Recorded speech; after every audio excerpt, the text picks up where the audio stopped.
Doctor Shiju Khan, നിമിഷങ്ങളായിട്ടേ ഉള്ളൂ നവകേരള സദസ്സ് പൂർത്തിയായിട്ട്. എന്താണ് നവകേരള സദസ്സ് വിജയം എന്ന് പറയുന്നതിന് LDF കാണുന്ന അടിസ്ഥാനം? ഇടതുപക്ഷ ജനാധിപത്യ മുന്നണിയുടെ നേതൃത്വത്തിലുള്ള ഗവൺമെൻറ് മുഖ്യമന്ത്രിയുടെയും മന്ത്രിമാരുടെയും നേതൃത്വത്തിൽ സംഘടിപ്പിച്ച ഈ നവകേരള സദസ്സ് എല്ലാ അർത്ഥത്തിലും വിജയകരമായി കേരളീയ സമൂഹം ഏറ്റെടുത്തു എന്നതാണ് ഏറ്റവും പ്രധാനപ്പെട്ട കാര്യം. ഈ നവകേരള സദസ്സ് സംഘടിപ്പിക്കുക എന്നത് ജനങ്ങളുടെ ഉത്തരവാദിത്തം എന്ന നിലയിലേക്ക് ഇത് കേരളം ഏറ്റെടുക്കുകയാണുണ്ടായത്. കക്ഷി രാഷ്ട്രീയ പരിമിതികൾക്കൊക്കെ അപ്പുറത്തേക്ക് എല്ലാ വിഭാഗം ജനങ്ങളും നവകേരള സദസ്സിൻ്റെ ഭാഗമായി മാറുന്ന സാഹചര്യം നമുക്ക് കാണാൻ സാധിച്ചു. മന്ത്രിമാരും മുഖ്യമന്ത്രിയും കേരളത്തിലെ നിയോജക മണ്ഡല അടിസ്ഥാനത്തിൽ സഞ്ചരിച്ചു, ജനങ്ങളോട് സംവദിച്ചു എന്നതിനും അപ്പുറത്തേക്ക് വികസന പദ്ധതികളും ക്ഷേമ പദ്ധതികളും അതിൻ്റെ ഏറ്റവും അടിത്തട്ട് വരെയുള്ള വിലയിരുത്തലിനുകൂടി ഒരു അവസരവും സാഹചര്യവും ഉണ്ടായി എന്നതും പ്രധാനപ്പെട്ട കാര്യമാണ്.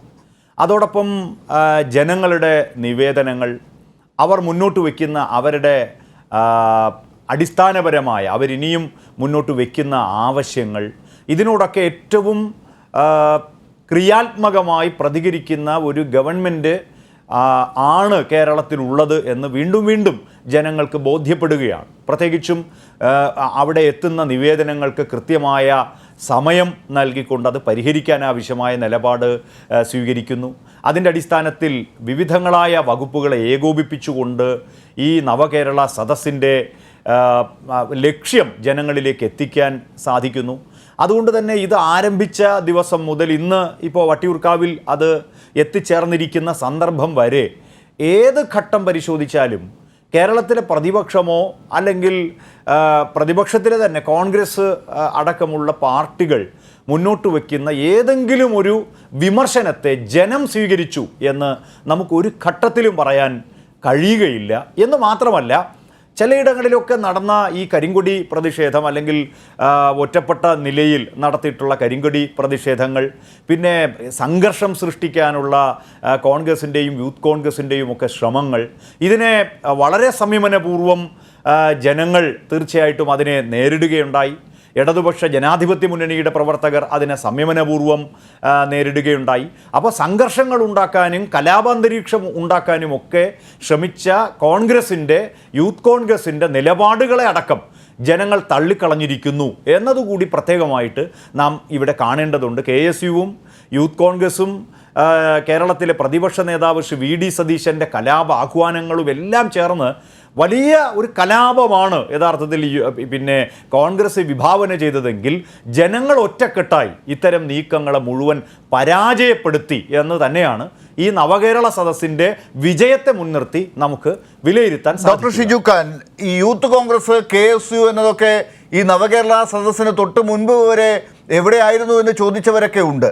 ഇപ്പോൾ ഈ നവകേരള സദസ്സ് കഴിഞ്ഞപ്പോൾ അവരൊക്കെ ഒന്ന് ഉണർന്ന് ഒരു രൂപത്തിലേക്കായി എന്ന് നിങ്ങൾക്ക് തോന്നുന്നുണ്ടോ? അതോ ഇതൊരു നേതാക്കളുടെ മാത്രം ചില പ്രകടനങ്ങൾ? ഇന്നലെ ചർച്ചയിൽ ശ്രീ ജേക്കബ് ജോർജ് ചൂണ്ടിക്കാട്ടിയത് ഒരു പെർഫോമൻസ് ആണ് നടക്കുന്നത് എന്നാണ്. അത് മാത്രമാണെന്ന് കാണുന്നുണ്ടോ?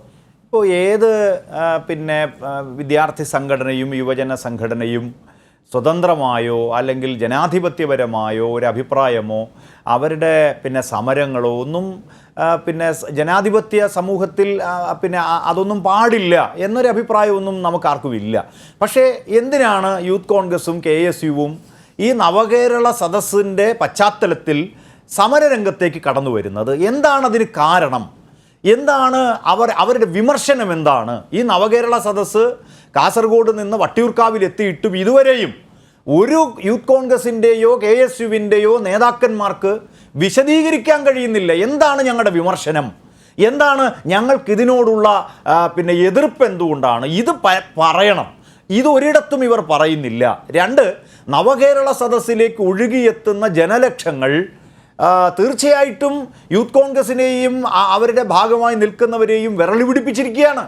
മാത്രമല്ല ശ്രീ ലാൽ, ഇപ്പോൾ ഞാൻ വരുന്ന നെടുമങ്ങാടാണ്. നെടുമങ്ങാട്ടെ യൂത്ത് കോൺഗ്രസിൻ്റെ നിയോജക മണ്ഡലം പ്രസിഡൻ്റായിരുന്ന ഡിസ്ട്രിക്ട് കോൺഗ്രസ് കമ്മിറ്റിയുടെ നിലവിലുള്ള മെമ്പറായിട്ടുള്ള ശ്രീ ബിനു, അദ്ദേഹം നെടുമങ്ങാട് നഗരസഭയിലെ കോൺഗ്രസിൻ്റെ ഏറ്റവും സമുന്നതനായിട്ടുള്ള നേതാവാണ്. അദ്ദേഹം ആറ്റിങ്ങലിലെ നവകേരള സദസ്സിലെ മുഖ്യമന്ത്രിയുടെ പ്രഭാത യോഗത്തിൽ പങ്കെടുക്കുകയാണ്. അതോടൊപ്പം മുസ്ലിം ലീഗിൻ്റെ ഭാഗമായിട്ടുള്ള നിരവധി പേർ കടന്നു വരികയാണ്.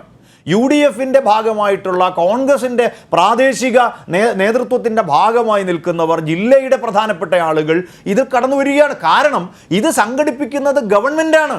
ഗവൺമെൻറ് ജനങ്ങളുടെ മുഴുവൻ സർക്കാരാണ് കേരളത്തിലെ പിണറായി വിജയൻ നേതൃത്വം കൊടുക്കുന്ന ഗവൺമെൻറ്. ആ ഗവൺമെൻറ്റിനോട് പറയാനുള്ളത് തുറന്ന് സംസാരിക്കാനുള്ള അവസരം കോൺഗ്രസും യൂത്ത് കോൺഗ്രസും ഒക്കെ നേരത്തെ നിങ്ങൾ പറഞ്ഞ പോലെ മുളക് പൊടി പ്രതിഷേധവും അതോടൊപ്പം പിന്നീട് മറ്റായുധങ്ങളുമായൊക്കെ കടന്നു വന്ന് നടത്തിയിട്ടുള്ള പലയിടങ്ങളിലും നടത്താൻ ശ്രമിച്ച ആക്രമണത്തിൻ്റെ പശ്ചാത്തലവും ഇതെല്ലാം നമ്മൾ കാണണം. യൂത്ത് കോൺഗ്രസ് വാസ്തവത്തിൽ ഒരു യുവജന സംഘടന എന്നതിൽ നിന്ന് ഒരു സാമൂഹ്യ വിരുദ്ധ പ്രസ്ഥാനമായി മാറിയിരിക്കുന്നു എന്നുള്ളതാണ് തിരുവനന്തപുരത്തെ അനുഭവങ്ങൾ അടക്കം തെളിയിക്കുന്നത്.